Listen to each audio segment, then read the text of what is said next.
question 1. A survey was done with 42 graduates from UM, which showed that on average, they work 5.5 years before getting a promotion. The standard deviation was 1.1 years, and we are using 99% confidence level to find the confidence interval for the true population mean. So, to do this, we use a formula mean plus minus t-value times standard deviation divided by square root of sample size. So, we get means equal 5.5, standard deviation equal 1.1, sample size equal 42. So, t-value equal 2.701 from table t-table based on 99% confidence level and df equal 41. So, now we calculate 5.5 plus minus 2.701 times 1.1 divided by square root of 42. This gives us a range from 5.0415 to 59584. So we can say we are 99% confident that the true average years of work before promotion is between 5.0415 and 5.9584. Assalamualaikum. My name is Nur Faisha binti Muhammad Zuki. My metric number is 307600. Today I will present question 2. So first, for first question A, what is the difference between a null hypothesis H0 and an alternative hypothesis HA? So first, null hypothesis HO is a statement about the value of a population parameter developed for the purpose of testing numerical evidence. For example, HO is mu1 equal to mu2. So, for alternative hypothesis, H1 is a statement that is accepted if the sample data provide sufficient evidence that the null hypothesis is fake. For example, H1 is a mu1 not equal to mu2. So for question B, what is the difference between one-tail test and a two-tail test? So one-tail test used when we want to detect a difference in one direction only. For example, H1 is a mu1 less than mu2 or mu1 greater than mu2. So for two-tails test is used when we want to detect a difference in either way, assuming increase or decrease. For example, H1 is a mu1 not equal to mu2. So for question C, what is meant by a p-value? So the p-value is the probability of obtaining a sample result as extreme as the observed one, assuming the null hypothesis H0 is true. For question D, a hypothesis regarding the weight of newborn infants at Zitra Hospital is that the mean is 6.6 pounds. A sample of 7 infants is randomly selected and their weights at birth are recorded as 9.0, 7.3, 6.0, 8.8, 6.8, 8.4 and 6.6 pounds. What is the decision for a statistical significant change in average weights at birth at the 5% level of significance? First step is we set the hypothesis. So null hypothesis, which is H0, is mu equal to 6.6. So the alternative hypothesis H1 is mu not equal to 6.6. Since we are checking for any significant change, we are using a two-tail test. For step 2, significant level and distribution. The significant level of alpha is 0.05. Since the sample size is small, which is 7, we will use the t-distribution. Step 3, calculate the test statistic. We calculate the t-statistic using the formula t equal to x bar minus mu over s divided by square root of n. The sample mean is 7.3 and the standard the variation is approximately 1.173. So we get T equal to 7.3 minus 6.6 over 1.173 divided by square root of 7. So equal to 2.1580. Step 4. Find the critical value.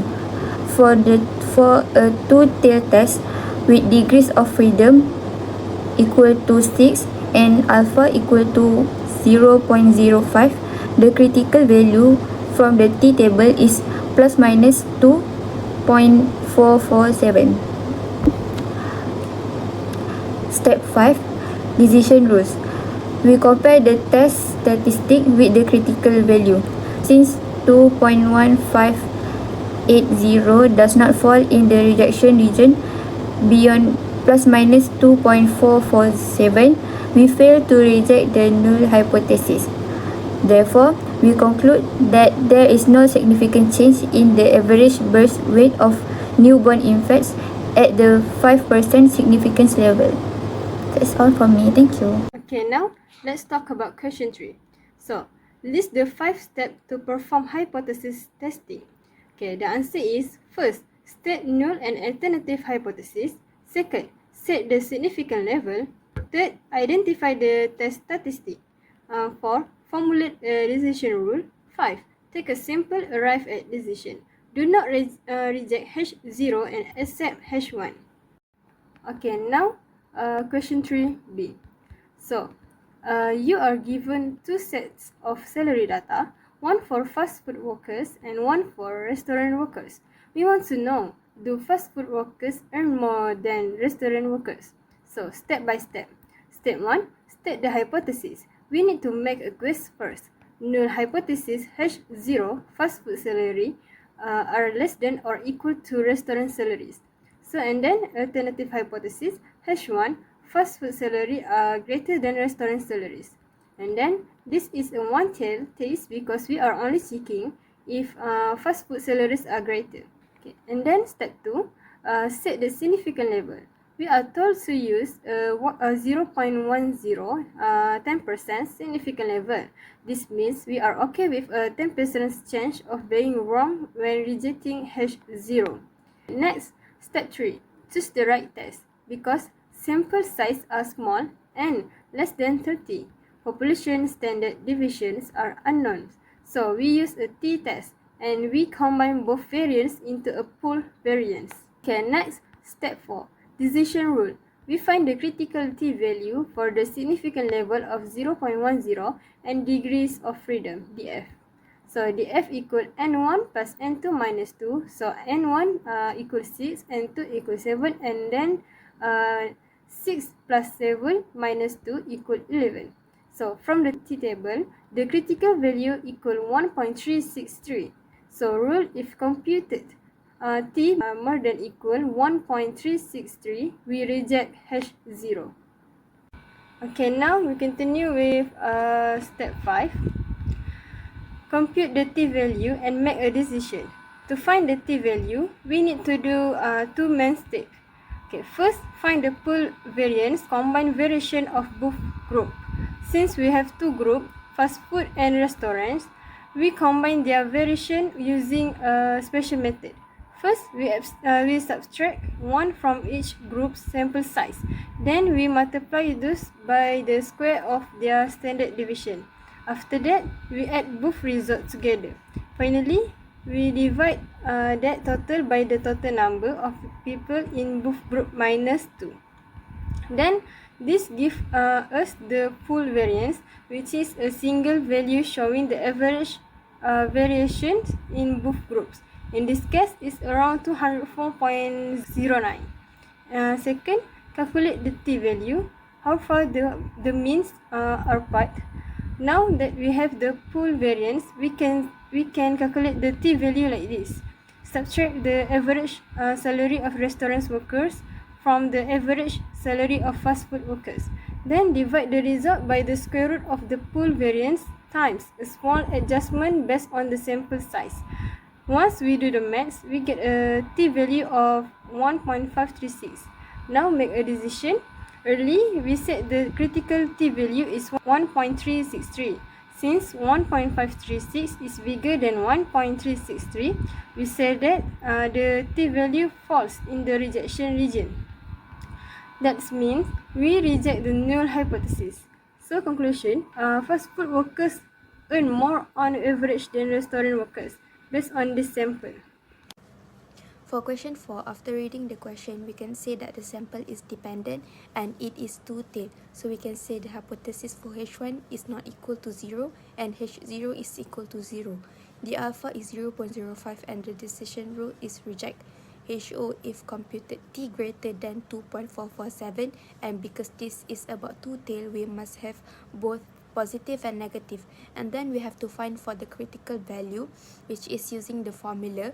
After getting the answer, we can make a conclusion that 2.5419 falls in the area of rejection, and we conclude that the training was effective in improving customer relationship. For the second question, to answer A, we have to find all the missing info. After that, we can find the treatment, which is 160.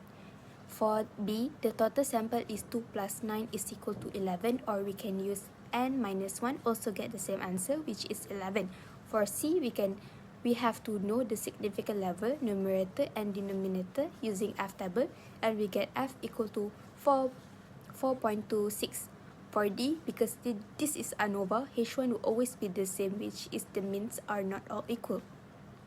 And the conclusion is 8 falls inside the area of rejection, reject H0, and we can conclude that the means are not all equal.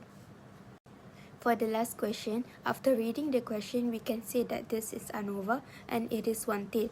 We should use the usual step, which is find the null and ANOVA table, and using the formula, at last we can find the F is 3.036. After that, for critical value is 3.32, so the decision rule is reject H0 if calculated F greater than 3.32. And lastly, the conclusion is 3.036 falls outside the area of rejection, and we do not reject H0, and we conclude that the means are all equal.